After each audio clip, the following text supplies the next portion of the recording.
آپ نے ارشاد فرمایا تلک صلاۃ المنافق، تلک صلاۃ المنافق، تلک صلاۃ المنافق، یہ منافق کی نماز ہے، یہ منافق کی نماز ہے، یہ منافق کی نماز ہے۔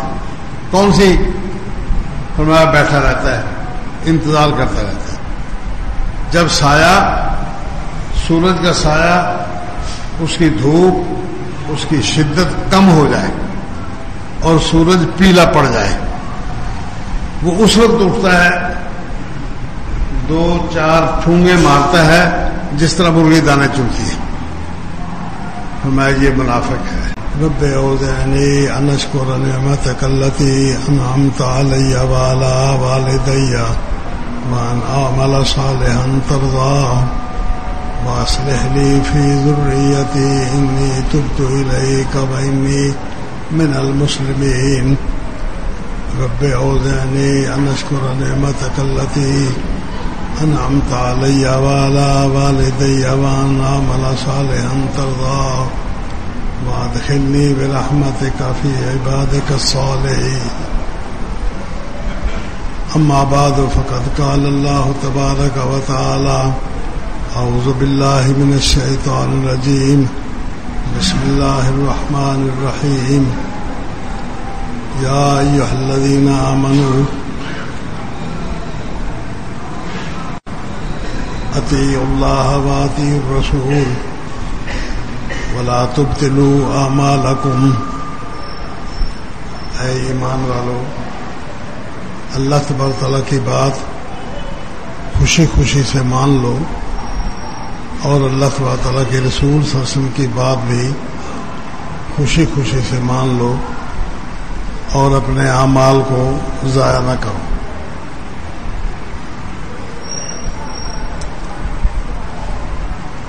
یہ اللہ تبارک تعالیٰ کا فرمان واضح طور پر یہ بات سمجھا رہا ہے کہ جو کام اللہ کے احکامات کے مطابق نہ ہوگا، یا اللہ تبارک تعالیٰ کے رسول صلی اللہ علیہ وسلم کی سنت کے مطابق نہ ہوگا، وہ عمل باطل، ضائع اور بیکار ہے۔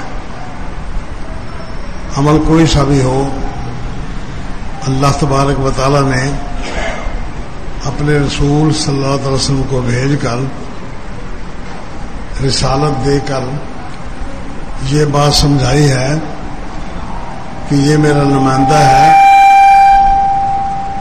یہ آپ کے لیے بہترین نمونہ بنا کے میں نے بھیجوایا ہے، اس نمونے کی اتباع کرو، جس طرح یہ کہتا ہے، جس طرح یہ بولتا ہے، جس طرح اٹھتا ہے، بیٹھتا ہے، عمل کرتا ہے، وہی طریقہ کار آپ لوگوں کا ہونا چاہیے۔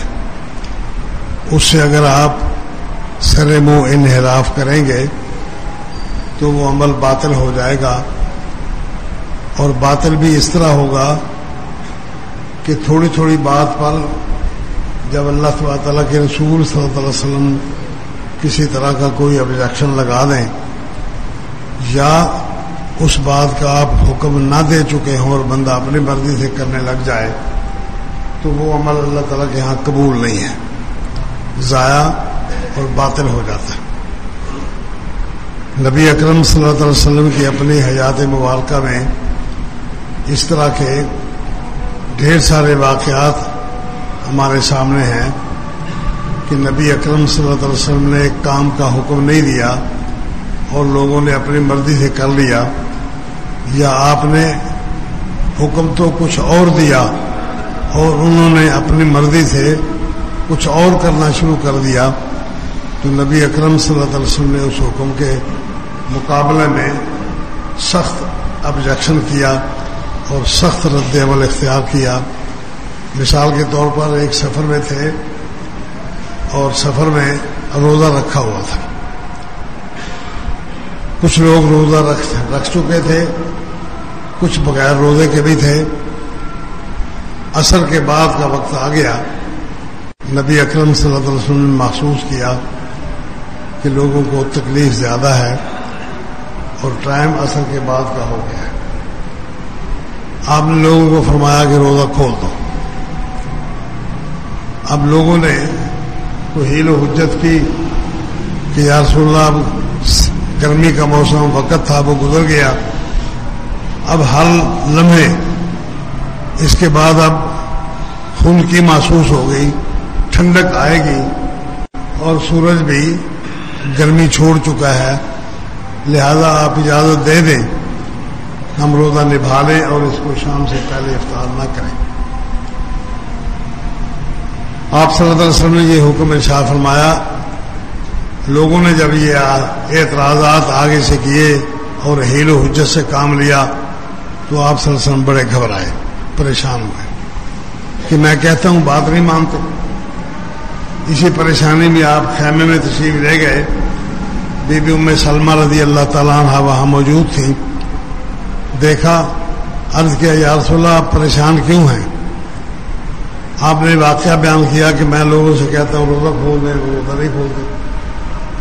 تو بی بی ام سلمہ رضی اللہ تعالیٰ عنہ بہت سمجھدار، بہت سیانی مستور تھی، انہوں نے پیالہ پانی کا بھر کے دے دیا کہ یا رسول اللہ یہ لیجیے اور آپ خود روزہ افطار کر لیں لوگوں کے سامنے جا کر، کسی کو کوئی اعتراض نہیں ہوگا۔ چنانچہ نبی صلی اللہ علیہ وسلم نے ایسا ہی کیا، لوگوں نے روزہ کھول لیا۔ اس کے بعد پھر آپ صلی اللہ علیہ وسلم کو اطلاع ملی کہ ابھی تک کچھ لوگوں نے روزہ رکھا ہوا ہے اور روزہ افطار کرنے میں ہچکچاہٹ محسوس کر رہے ہیں۔ آپ نے ارشاد فرمایا اولئک العصاۃ، یہ نافرمان ہیں۔ اس کا مطلب ہے کہ اب اگر روزہ رکھ لیتے ہیں تو اس روزے کا کوئی فائدہ نہیں ہوگا، اس لیے کہ میں نے ان کو روزہ افطار کرنے کا کہہ دیا ہے۔ جن لوگوں نے میری نافرمانی کی ہے یا میری بات نہیں مانتے وہ نافرمان لوگ ہیں۔ اب اتنا سخت ایکشن لینا، اس کا مطلب کیا ہے کہ جو کچھ اللہ تبارک تعالیٰ کے رسول صلی اللہ علیہ وسلم نے کہہ دیا بس اسی پر عمل کرنا اللہ تبارک تعالیٰ کے یہاں مقبولیت کی دلیل ہے۔ مثلا دیکھیں، آپ صلی اللہ علیہ وسلم نے ایک فوج تیار کی، فوج تیار کر کے لوگوں کو بھجوا دیا کہ آپ چلے جائیں۔ حضرت حذیفہ رضی اللہ تعالیٰ عنہ اس فوج کے سردار ذمہ دار تھے۔ انہوں نے سوچا کہ یہ لوگ چل جائے، جانے کے بعد میرے پاس سواری تیز ہے، یہ مجموعی طور پر اکٹھے عمل کریں گے، جائیں گے، کہیں رکاوٹ آئے گی، کہیں کوئی آگے نہیں بڑھ سکے گا، سفر آہستہ آہستہ گزر جائے گا۔ تو میں یہاں مدینے میں رہتے ہوئے آج جمعہ کا دن ہے، میں جمعہ اللہ کے رسول صلی اللہ علیہ وسلم کے پیچھے پڑھ لیتا ہوں، بعد میں سواری میرے پاس ہے، شام سے پہلے میں جا کے مل جاؤں گا۔ اب جمعہ کا ٹائم ہوا، نبی اکرم صلی اللہ علیہ وسلم نے حضرت حذیفہ رضی اللہ تعالیٰ عنہ کو دیکھا۔ جمعہ کے بعد ارشاد فرمایا حذیفہ آپ کو میں نے کہا تھا چلے جاؤ، آپ گئے نہیں۔ عرض کیا یا رسول اللہ موقع پتہ نہیں پھر دوبارہ ملے کہ نہ ملے، جنگ کا موقع ہے، میں نے یہ سوچا تھا کہ ساتھی چلے جائیں، میں بعد میں پیچھے آپ کے ساتھ جمعہ پڑھ کے مسجد نبوی میں پھر آپ کے ساتھ مل جاؤں گا۔ آپ نے ارشاد فرمایا کہ اگر تو ساری زمین کے اندر جو کچھ زمین میں ہے سب کچھ اللہ کے نام پر بھی خرچہ کر دے تو ان کے ثواب تک تو نہیں پہنچ پائے گا۔ اب نبی صلی اللہ علیہ وسلم کے پیچھے نبی صلی اللہ علیہ وسلم کی مسجد میں جمعہ ادا کرنا، اس حکم کے مطابق چلے جانے والے لوگوں کے ثواب کو نہیں پہنچ سکتا۔ یہ دلیل ہے اس بات کی کہ کوئی عمل چھوٹا ہو یا بڑا ہو، کسی بھی انداز کا کوئی عمل، وہ اس وقت تک اللہ تعالیٰ کے ہاں قبول نہیں جب تک اللہ کے رسول صلی اللہ علیہ وسلم کی سنت کے مطابق نہیں ہوگا۔ آپ نے دیکھا ایک بندہ ٹھکا ٹھک والا نماز پڑھ رہا ہے، نہ رکوع صحیح کرتا ہے، نہ سجدہ صحیح کرتا ہے، نہ قومہ ہے، نہ جلسہ صحیح ہے۔ آپ صلی اللہ علیہ وسلم نے ارشاد فرمایا کہ ارجع فصلی فإنک لم تصلی، تو نے نماز نہیں پڑھی، واپس جاؤ۔ پھر نماز پڑھی، 3 دفعہ نماز پڑھ چکا تو چوتھی دفعہ آپ نے پھر ارشاد فرمایا کہ نماز پڑھو، تو نے نماز نہیں پڑھی، حالانکہ وہ سجدہ کر چکا، رکوع کر چکا، قیام کر چکا، ہاتھ سینے پر باندھ چکا، سارے کے سارے عمل اس کے صحیح ہو چکے تھے۔ لیکن صرف اطمینان نہیں تھا، آپ نے یکسر اس کے عمل کو ختم کر دیا۔ یہ دلیل ہے اس بات کی کہ اللہ تعالیٰ کے رسول صلی اللہ علیہ وسلم کے حکم کے خلاف عمل کرنے والا، وہ کوئی بھی عمل ہو، کتنا اچھے سے اچھا عمل ہو، کس قدر اس کے ذہن میں اچھائی ہو، کس قدر وہ نیکی سمجھ کے کر رہا ہو، لیکن وہ سنت کے خلاف کر رہا ہے تو کوئی عمل فائدہ نہیں دے گا۔ اسی طرح قرآن مجید نے ایک حکم ارشاد فرمایا، ان الصلاۃ کانت علی المؤمنین کتابا موقوتا، نماز مومنوں پر وقت مقرر کے ساتھ فرض ہے، وقت مقرر کے ساتھ فرض ہے۔ وہ وقت مقرر کیا ہے کہ ایک نماز کا وقت دوسری نماز کے وقت آنے سے پہلے پہلے تک کا ہے، اور اگر دوسری نماز کے آنے سے پہلے پہلے تک وہ وقت ختم ہو جاتا ہے تو دوسری نماز کا وقت بھلے نہ بھی آئے، جب اس کا وقت ختم ہو گیا تو اب دوبارہ وہ خود بندہ نماز نہیں پڑھ سکتا جب تک کہ کسی مجبوری میں نہ پھنس جائے۔ میں عرض کرتا ہوں، نبی اکرم صلی اللہ علیہ وسلم نے وقت متعین کر دیا۔ جب نماز کے اوقات جبرائیل نے آ کر سمجھائے تو ان اوقات میں آپ صلی اللہ علیہ وسلم نے سورج ڈھل جانے کے بعد ظہر کا وقت شروع کرنے کا حکم دیا کہ یہ وقت اب نماز ظہر کا شروع ہو، جب تک کسی بھی چیز کا سایہ اس کے برابر نہ ہو جائے۔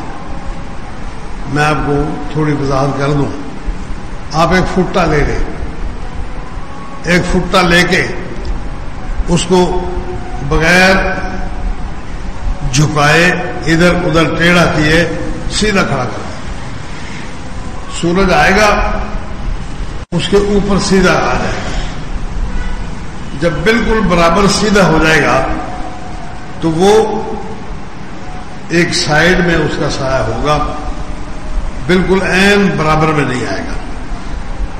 وہ جتنا سایہ سائیڈ میں ہے اس کو آپ ناپ لیں، 4 انچ ہو جائے، 5 انچ ہو جائے، وہ سایہ ہم اس کو ناپ کے محفوظ کریں گے۔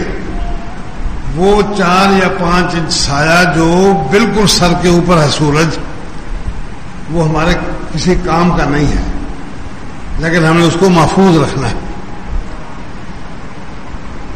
جب سایہ بڑھتے بڑھتے اس فٹے کا سایہ اس فٹے کے برابر ہو جائے، اس میں سے وہ 4 انچ سایہ آپ نکال دیں کہ وہ ہمارے کام کا نہیں، اس کو نکال کے جب اس کا سایہ پورا ہو جائے تو آپ نے فرمایا یہ سایہ ہر شے کا اس کے برابر آ گیا، اب ظہر کی نماز کا وقت ختم ہو گیا، اب اس کے بعد عصر کی نماز کا وقت ہے، ظہر کی نماز کا وقت ختم ہو گیا۔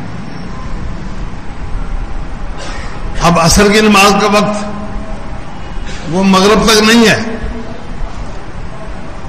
ارشاد فرمایا کہ جب وہی سایہ چلتے چلتے 2 مثل ہو جائے تو نماز عصر کا وقت ختم ہو گیا۔ سمجھ آ رہی میری بات؟ نماز عصر کا وقت اب ختم ہو گیا۔ آپ نے ارشاد فرمایا تلک صلاۃ المنافق، تلک صلاۃ المنافق، تلک صلاۃ المنافق، یہ منافق کی نماز ہے، یہ منافق کی نماز ہے، یہ منافق کی نماز ہے۔ کون سی؟ فرمایا بیٹھا رہتا ہے، انتظار کرتا رہتا ہے، جب سایہ سورج کا سایہ اس کی دھوپ اس کی شدت کم ہو جائے اور سورج پیلا پڑ جائے، وہ اس وقت اٹھتا ہے، 2-4 ٹھونگے مارتا ہے جس طرح مرغی دانے چنتی ہے۔ فرمایا یہ منافق ہے، پکا مسلمان نہیں ہے۔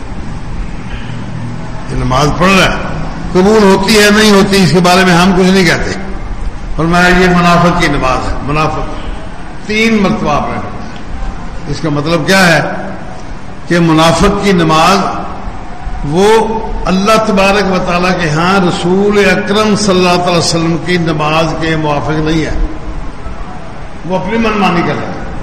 بیٹھا رہا. جب سورج کا سایہ اتنا پیلا پڑ گیا ہے کہ عصر کی نماز کا وقت ختم ہو گیا, 2 مثل سایہ ہو گیا, تو عصر کی نماز کا وقت ختم ہو گیا. اب اس کا مطلب یہ ہے کہ ہمیں اس بارے میں بہت زیادہ احتیاط کرنی چاہیے. اب تھوڑی سی بات آگے سن لیں. امام بخاری رحمہ اللہ نے ایک حدیث نقل فرمائی ہے. ارشاد فرماتے ہیں کہ ایک بندہ سو گیا یا بھول گیا. وہ اس وقت اٹھا جب اس نے سورج غروب ہونے سے پہلے صرف عصر کی 1 رکعت پڑھی ہے. 3 رکعتیں اس نے سورج کے غروب ہونے کے بعد پڑھی ہے. فرمایا اس بندے کی نماز صحیح ہے. جبکہ سورج پیلا پڑ جانے کے وقت آپ نے فرمایا یہ منافق کی نماز ہے, اور یہ بندہ مغرب کے بعد نماز پڑھ رہا ہے, اس کی نماز صحیح ہے. یہ کیوں صحیح ہے؟ اس طرح صحیح ہے کہ اس کو بھول گئی بات, یا اس کو جاگ نہیں آئی سوتے میں. اب یہ 2 مجبوریاں ہیں کسی بندے کی کہ وہ نماز نہیں ادا کر سکا ٹائم پر. اس کی نماز امام بخاری رحمہ اللہ نے حدیث نقل کر کے ارشاد فرمایا کہ یہ نماز صحیح ہے. یہ 2 مجبوریاں اگر نہیں تو پھر نماز وقت ختم ہو گیا, اور جب نماز کا وقت ختم ہو جائے تو وہ نماز قضا نہیں ہوتی, وہ نماز ضائع ہوتی ہے. یہ جملہ یاد رکھنا. وہ نماز قضا نہیں ہوتی کہ آپ اس کے بعد پھر جھک جائیں اور پھر جھک کر نماز پڑھ لینا.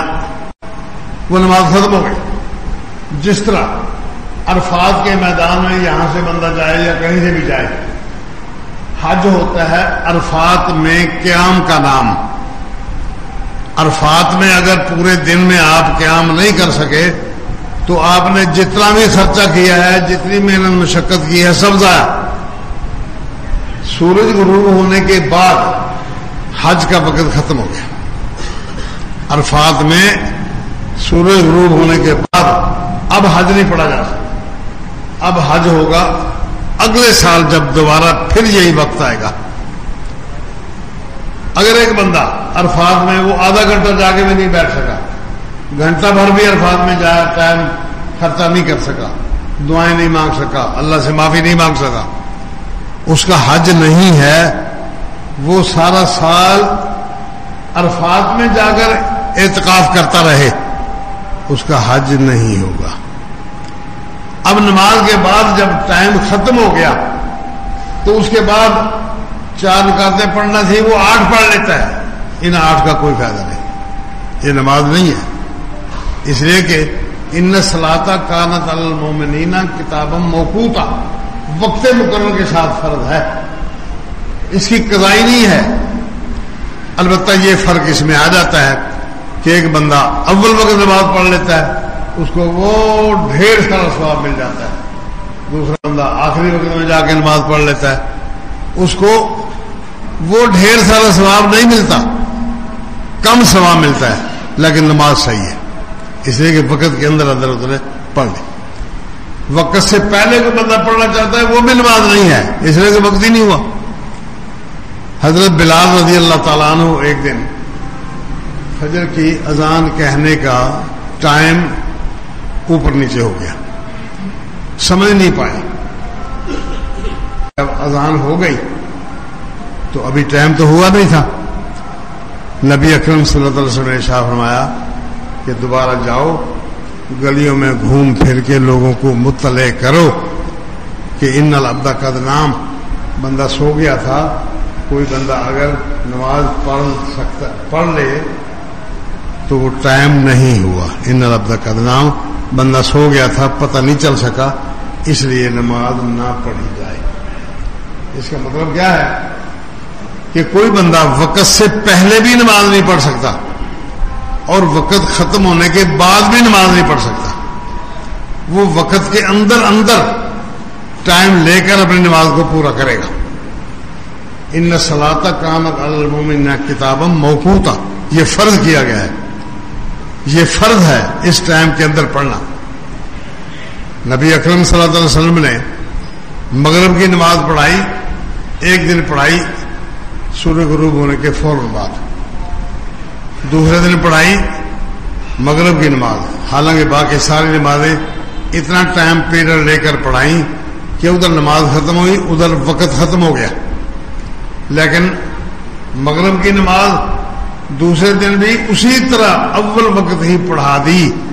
یہ اس بات کی دلیل ہے کہ مغرب کا ٹائم بہت شارٹ ہوتا ہے، بہت کم ہوتا ہے، اس کے آخری وقت تک مغرب کو لمبا نہیں کیا جا سکتا، اس لیے اس کو پہلے ہی پڑھنا چاہیے۔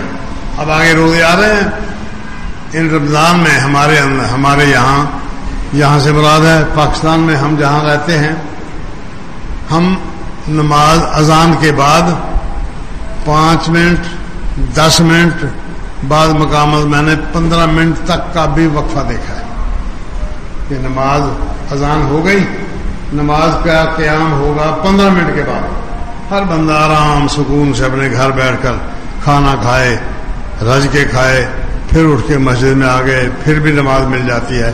بھائی نبی اکرم صلی اللہ علیہ وسلم نے 2 دن نماز پڑھائی مغرب کی، حالانکہ ایک دن اول وقت پڑھائی، دوسرے دن آخری وقت پڑھائی، لیکن مغرب کا آخری وقت نہیں دیکھا آپ نے، دوسرے دن بھی اسی ٹائم پر پڑھائی۔ اور اس کی وضاحت یہ بھی آئی ہے کہ نماز مغرب پڑھ لینے کے بعد جب ہم باہر نکلتے تھے تو کوئی بندہ اگر تیر پھینکتا تھا تو جس جگہ پر جا کے تیر گر جاتا تھا وہ جگہ بھی کھڑے کھڑے ہم وہی دیکھ لیتے تھے کہ وہ فلاں جگہ پر تیر گرا ہے۔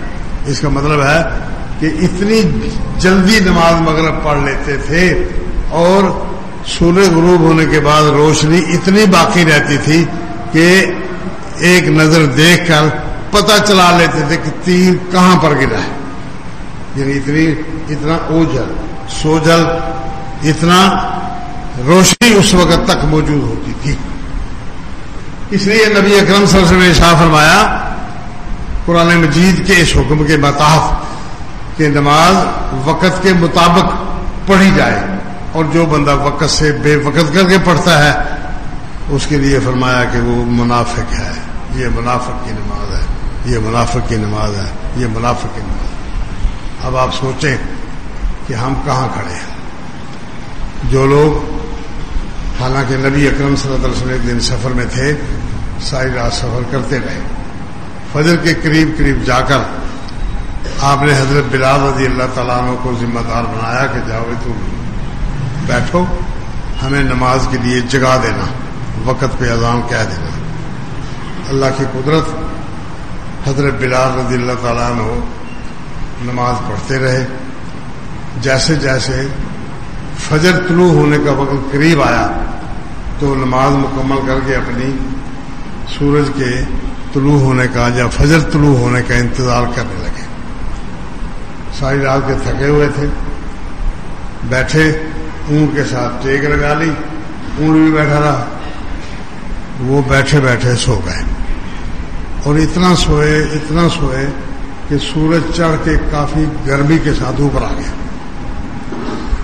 حضرت عمر فاروق رضی اللہ تعالیٰ عنہ کو سب سے پہلے نیند بیدار ہوئے، دیکھیں سب سوئے ہوئے، بڑے پریشان ہوئے۔ اور ادب آداب کا تقاضا یہ ہے کہ نبی اکرم صلی اللہ علیہ وسلم کو سوتے میں جگایا نہیں جا سکتا، سوتے میں آپ کو جگایا نہیں جا سکتا۔ کیوں؟ شاید وحی اتر رہی اور ہم آپ کو جگا دیں، وحی کا سلسلہ منقطع ہو گیا، کتنا نقصان ہوگا، اللہ تعالیٰ کے ساتھ تعلق ٹوٹ گیا، یہ نقصان۔ اب حضرت عمر رضی اللہ تعالیٰ نے کیا طریقہ کار اختیار کیا؟ اللہ اکبر، اللہ اکبر، اللہ اکبر، اللہ اکبر، ایسا ایسا ایسا ایسا آواز اونچی کرتے گئے۔ نبی صلی اللہ علیہ وسلم دوسرے چوتھی دفعہ بیدار ہوئے، دیکھا تو فرمایا کہ یہاں شیطان آ گیا ہے، لہذا یہاں سے چلو، اگلی وادی میں چل کے نماز پڑھی۔ سامان اٹھایا، ان کو پر لادا گیا، تیاری کر کے آگے پہنچے، اگلی وادی میں جا کر پھر آپ نے نماز ادا کی۔ اب اس کا مطلب کیا ہے کہ جو بندہ سو جاتا ہے، وقت پہ نماز ادا نہیں کر پاتا، وہاں شیطان آ جاتا ہے. اس گھر میں بھی شیطان، اس وادی میں بھی شیطان، جہاں لوگ موجود ہیں، باوجود ہے کہ لوگ نیک پاک ہیں، عقیدہ صحیح ہے، صحابہ کرام عقیدہ صحیح ہے، لیکن اس صحیح عقیدے کے باوجود شیطان کا تسلط ان پر ہو گیا ہے. وہاں نماز پڑھنے کی بجائے کہیں اور جا کے پڑھی جائے. یہ احتیاط کا تقاضا ہے، اللہ کے رسول صلی اللہ علیہ وسلم نے بیان فرمایا. اب یہ مجبوری تھی. اب ایک بندہ وہ رات کو گولیاں اتنی کھا لیتا ہے کہ فجر میں اس کو اٹھنا مشکل ہو جاتا ہے. مجبوری، یہ کیسی مجبوری ہے بھائی کہ جان بوجھ کے گولیاں کھا کے وقت کا پتہ ہے اس کو کہ میں وقت پہ اٹھ نہیں سکتا. حضرت بلال رضی اللہ تعالیٰ عنہ کے مؤذن مقرر ہو جانے کے باوجود آپ صلی اللہ علیہ وسلم کو اتنی شدت سے اس کا تقاضے کے حالات موجود نہ تھے، پتہ نہ تھا. آپ صلی اللہ علیہ وسلم نے حضرت بلال رضی اللہ تعالیٰ کو متعین کر دیا اور حضرت بلال رضی اللہ تعالیٰ عنہ مجبور ہو کے سو گئے. آپ نے کہا یہاں شیطان ہے، یہاں سے اٹھو تو جا کے نماز پڑھو. اب ایک بندہ وہ جان بوجھ کے سوتا ہی اس وقت ہے جب وہ اٹھ نہیں سکتا. اتنی گولیاں کھانا اس کی مجبوری ہے. کیا مجبوری ہے؟ جان بوجھ کے اس کو پتا ہے کہ میں اٹھ نہیں سکوں اور کسی بندے کو مقرر بھی نہیں کرتا، کسی بندے کو مقرر بھی نہیں کرتا. اب جس بندے کو اس بات کا احساس ہے یا تو اس کو گولیوں کا ٹائم آگے پیچھے کرنا پڑے گا یا پھر اس کو کوئی علاج معالجہ اور ہونا پڑے گا.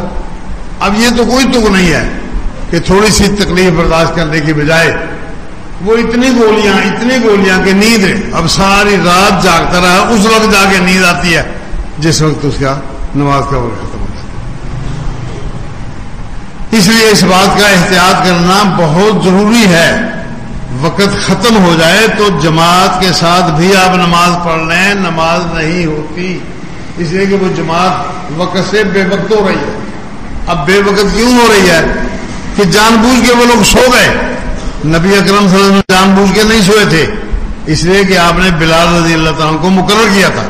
اب جو بندہ اپنے گھر والوں کو، اپنے عزیز اقربا کو، اپنے دوستوں کو تنبیہ نہیں کرتا کہ مجھے وقت پہ آپ نے جگانا ہے، ٹائم ہو جائے تو مجھے بیدار کر دینا ہے، یا وہ اتنا ٹائم لے کر سوتا ہے تو اس کی روزانہ کی عادت ہے، اس کی ڈیوٹی ٹائم ہی ایسا ہے کہ وہ رات کو 3 بجے گھر پہنچتا ہے. اب 3 بجے گھر پہنچے تو 5:30 6 بجے وہ کیسے بیدار ہوگا؟ اب اس کو یہ انتظام کرنا چاہیے، یا تو وہ 3 کے بجائے 4 بجے 5 بجے 6 بجے جب اذان ہوتی ہے اس وقت تک اس کو جاگنا چاہیے. اگر نہیں جاگتا تو کسی کو مقرر کرنا چاہیے. اگر مقرر بھی نہیں کرتا تو یہ نماز ضائع ہے، اس کی قضائی نہیں ہے. سمجھ آ رہی بات؟ وہ نمازی بے نمازی ہے، وہ نمازی نماز نہ پڑھنے والا بندہ شمار ہوگا قطعی طور پر.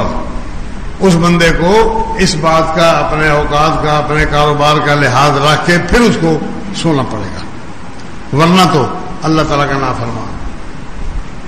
ایک وقت کی نماز ضائع ہو گئی تو اس کو دوسرے وقت میں جا کر پڑھنے کی اجازت نہیں ہے، اس لیے کہ ٹائم ہی نہیں ہے اس کا. اور اللہ پاک نے ایسا ٹائم مقرر کر کے رکھا ہے کہ اس کے اندر بندے کو اگر سونا ہے، جاگنا ہے، آنا ہے، کام ہے تو اس کو اپنا بندوبست کرنا پڑے گا. وہ بندوبست کر کے پھر وہ سوئے، پھر وہ نماز کو مؤخر نہ ہونے کے سارے لوازمات پورے کر دے، پھر وہ سوئے. بھول گیا ہے تو لگتا. اب جو بندہ سو گیا، جو بندہ بھول گیا، اس کے لیے کوئی وقت کی پابندی نہیں ہے، بشرطے کہ وہ انہی شرائط پر سویا ہے کہ اس نے کوئی بندہ مقرر کیا ہے یا اس نے اپنا بندوبست کر کے پھر وہ سویا ہے، جاگ جائے گا اور پھر اٹھ بیٹھا ہے، پھر تو ٹھیک ہے. اس کی نیند کی خرابی ہے نا، نماز کی خرابی تو نہیں ہوگی. اب اگر کوئی بندہ یہ انتظام کیے بغیر سو جاتا ہے تو وہ بے نماز ہے. یہ قضائے عمری کا جو ہمارے یہاں تعلق یا ایک شہرہ بن چکا ہے کہ قضائے عمری پڑھنی. میں نے ایک دفعہ لالو کھیت میں دیکھا صبح کی نماز پڑھ کے میں مدرسے جانے کے لیے نکلا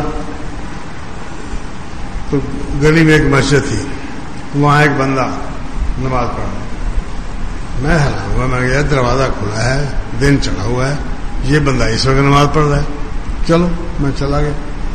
واپسی آیا تقریباً 2-2:30 بجے، اس سے کم ہو گئے، تو وہ بندہ پھر نماز پڑھ رہا ہے۔ میں نے ساتھ دکاندار سے پوچھا، میں کہ یار اس کو کیا مصیبت ہے؟ یہ صبح میں نکلا ہوں تو اس وقت نماز پڑھ رہا تھا۔ کہتے یہ قضائے عمر ہی پڑھ رہا ہے، پیسے لیے ہیں اس نے لوگوں سے، ایک بندے سے 2 بندے، اس کی وہ 6 سال کی 10 سال کی 15 سال کی مسلسل نمازیں دہرا رہا ہے، مسلسل نمازیں، وہ اس کو اتنے پیسے دے گا۔ اب یہ پیسوں کے ذریعے نماز پڑھ لینا اور اس طرح مسلسل، اب یہ ظہر کی ہے، اب یہ عصر کی ہے، 5 نمازیں ایک وقت میں، 5 نمازیں اگلے دن کی، پھر وہ سال بھر کی 10 سال کی 20 سال کی نمازیں پڑھ رہا ہے، یہ مزدوری کا۔ اب یہ کوئی تصور اسلام میں نہیں ہے۔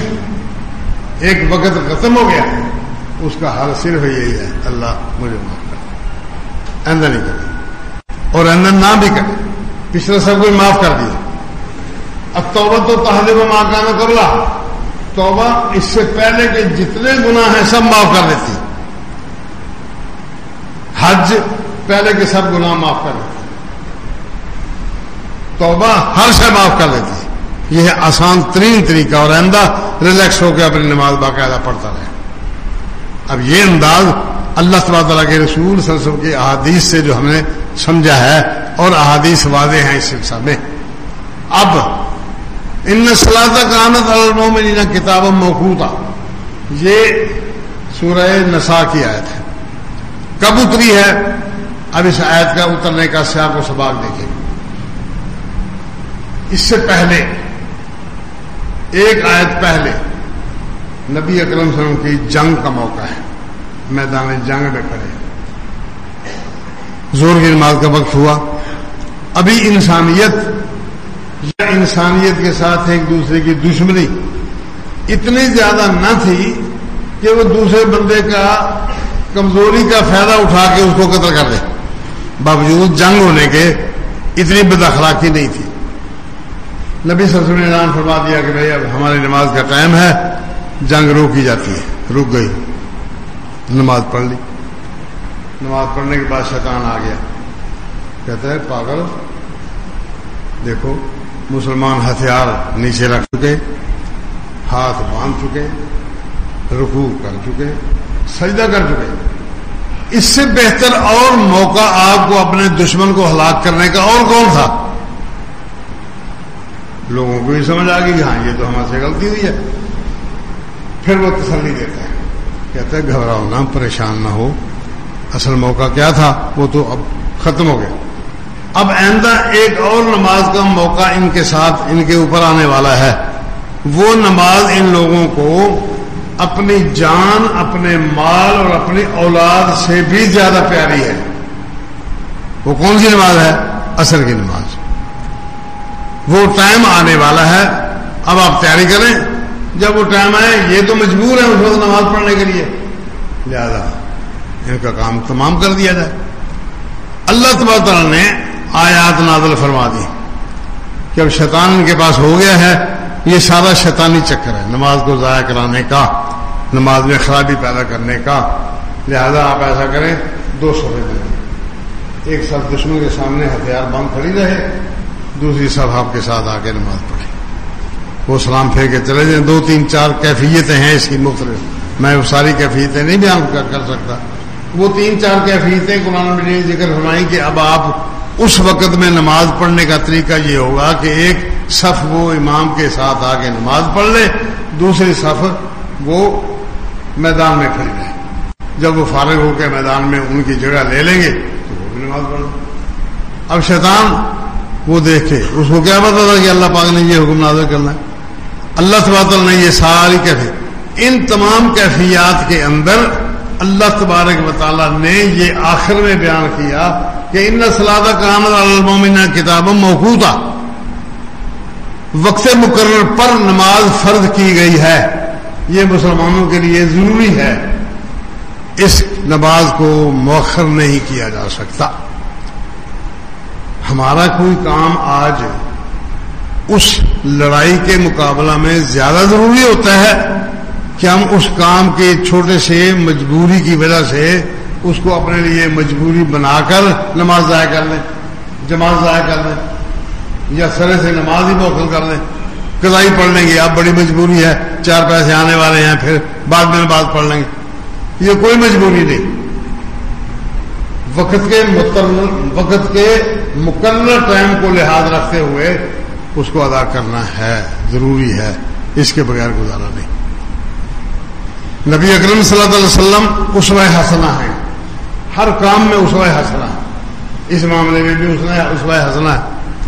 نماز کی قضائی نبی صلی اللہ علیہ وسلم کے دور میں نہ تھی، نہ احادیث میں قضائی کا کوئی ذکر ہے. آپ نے کہا نماز کا کوئی وقت متعین نہیں ہے. جب ایک بندہ سوتا رہا یا اس کو بات بھول گئی، اب اس کا وقت وہ ہے جب اس کو جاگ آ جائے، بھلے وہ سورج آدھا اندر ہے آدھا باہر ہے، وہ اسی وقت بات بولے. اب امام بخاری رحمہ اللہ نے وضاحت فرما دی کہ ایک بندہ ایک رکعت غروب آفتاب سے پہلے پڑھ چکا، وہ اپنی نماز پوری کر لے، بقیہ نماز اس کی صحیح ہے، بھلے اس نے مغرب کے بعد پڑھی. اس لیے ان 2 3 4 باتوں کا لحاظ رکھنا ضروری ہے. ہم کہتے ہیں پتہ نہیں ہمارے ہاں یہ کیسے یہ دستور بن چکا ہے قضاء عمری کا، یا قضا کر لینے کا، یا نماز کو قضا کر لو جی بعد میں پڑھ لیں گے جی. یہ قضائی وضائی کا چکر یہ ہمارے ہاں اللہ بہتر جانے کہاں سے آیا ہے. اسلام میں احادیث میں قرآن مجید میں نماز کے لیے قضائی کا کوئی تصور نہیں ہے، نہ آپ نے کبھی قضا کر کے پڑھی ہے. البتہ ایک موقع ایسا آیا جنگ خندق میں، آپ خندق کھودتے رہے اور شدید مصروفیت رہی.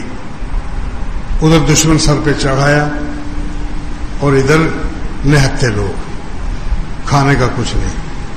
حضرت جابر رضی اللہ تعالیٰ کا وہ چھوٹا سا بکرا، وہ سارے مدینے کے اندر اس کا گوشت تقسیم کیا گیا، وہ اسی موقع پر.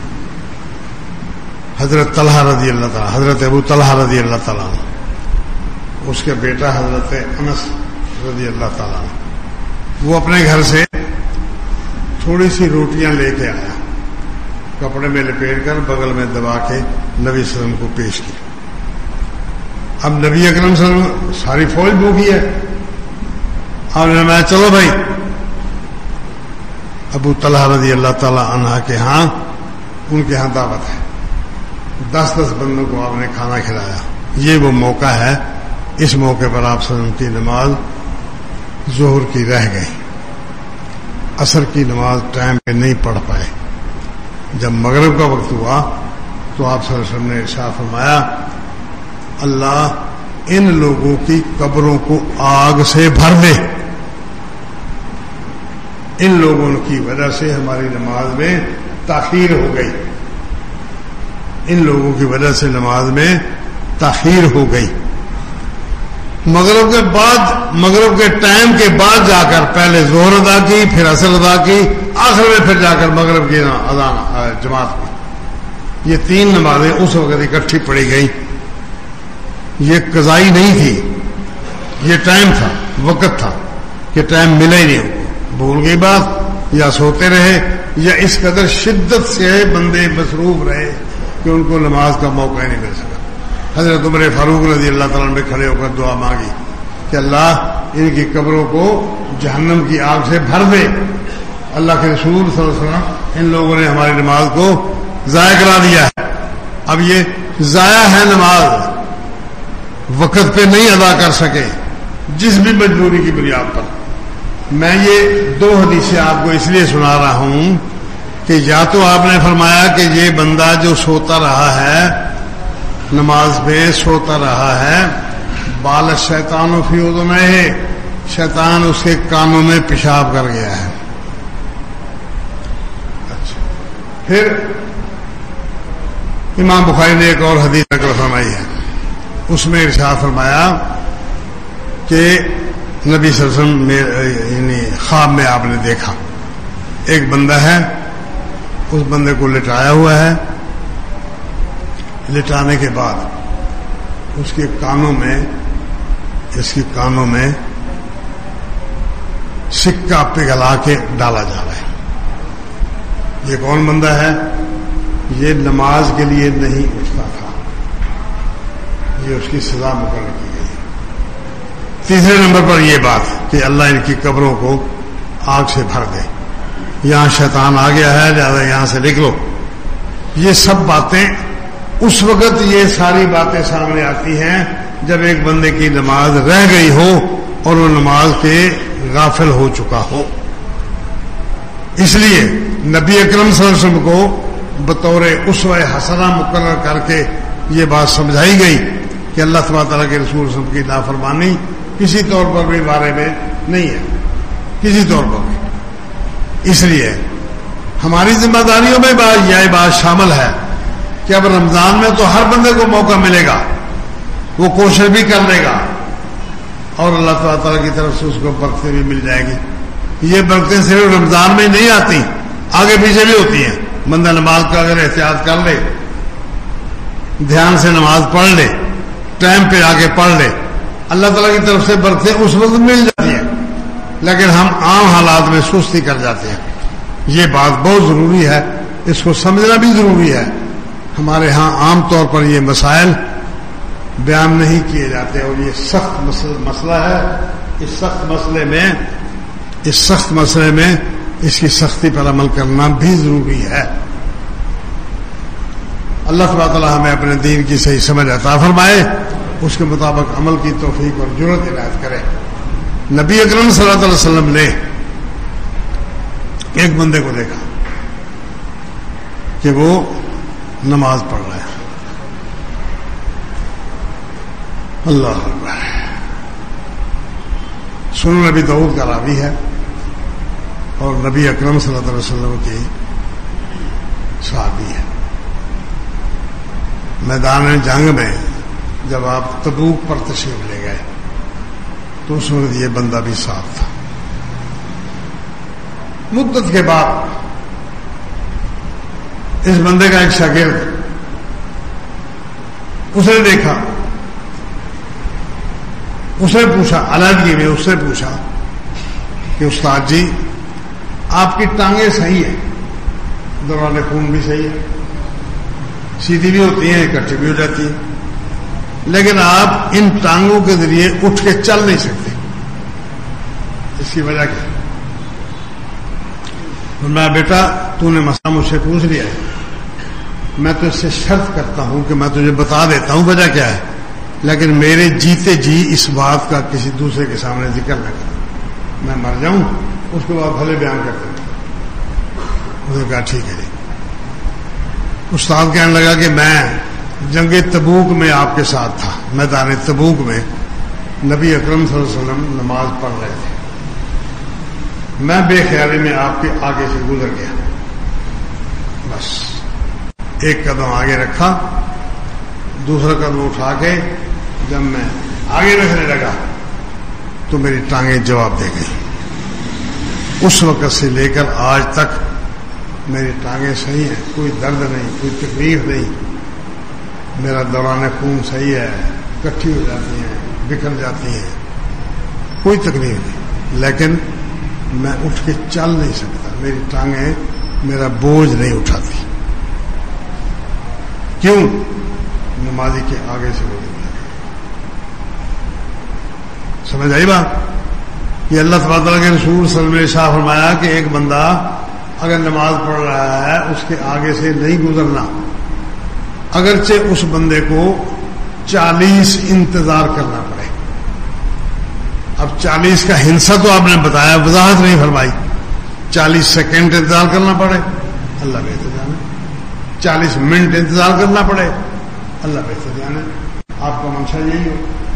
40 گھنٹے انتظار کرنا پڑے، 40 دن انتظار کرنا پڑے، 40 ہفتے انتظار کرنا پڑے، 40 سال انتظار کرنا پڑے، وہ آگے سے نہیں بڑھ سکتا۔ 40 کا جملہ ذکر کر کے آپ نے آگے بات کو محمل چھوڑ دیا۔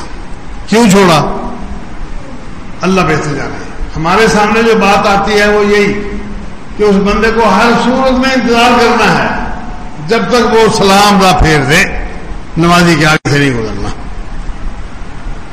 ولا تبطلوا اعمالکم، اپنے اعمال کو باطل نہ کرو۔ اب وہ بندہ اللہ بہتر جانے